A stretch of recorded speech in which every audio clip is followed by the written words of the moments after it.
আজকে আমি বট ক্লিন করব, গরুর ভুঁড়ি ক্লিন করব। ক্লিন করাই আছে, তো এখন এটাকে আমি প্রসেসিং করব, তাই প্রিপারেশন নিচ্ছি। ভাত রান্না হয়ে যাচ্ছে। এগুলি হচ্ছে আমার কালকের তরকারি। আজকে রান্না বান্না শুরু করব এখনই।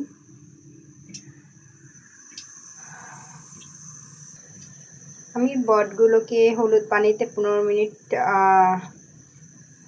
জ্বালিয়ে নিব, তারপর পরিষ্কার করব। আবার পরিষ্কার করে আবার 15 মিনিট হলুদ পানিতে এটাকে সেদ্ধ করব, তারপর আবার পরিষ্কার করব। আর এখানে হচ্ছে আমি পুঁইশাক দিয়ে পোমা মাছ ভুনা করব, তাই পেঁয়াজ রসুন তেলে ভেজে নিচ্ছি। এরপর আমি মশলাগুলো অ্যাড করব, গুঁড়া মশলাগুলো।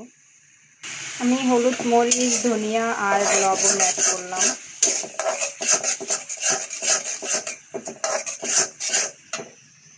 এদিকে পানি ফুটে আসছে।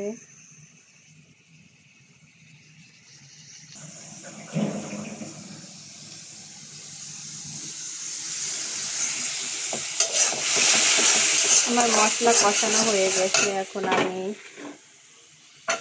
পুঁই শাকটা দিয়ে দিলাম।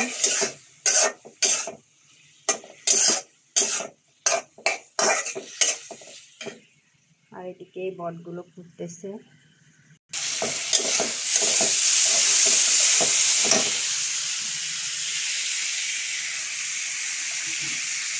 এখন আমি গরম পানি অ্যাড করে দেই।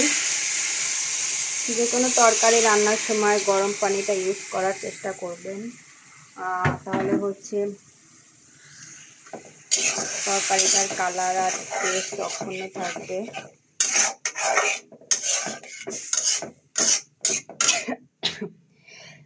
ঝাঁজ নাকে চলে আসছে।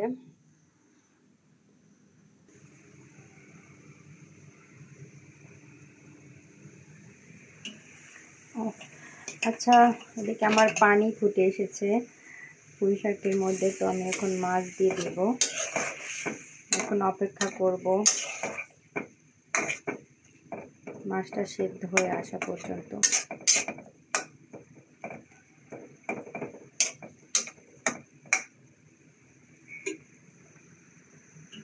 আমি এখন পানিটা চেঞ্জ করব, আবার পানি দেব। আর এখানে আমি ভুঁড়িটা সেদ্ধ করার জন্য প্রিপারেশন নিলাম।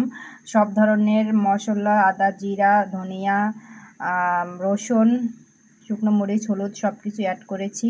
এখন লবণও দিয়েছি। এখন এর মধ্যে বাকি ভুঁড়িগুলো দিয়ে 3-4 ঘন্টা সেদ্ধ করব।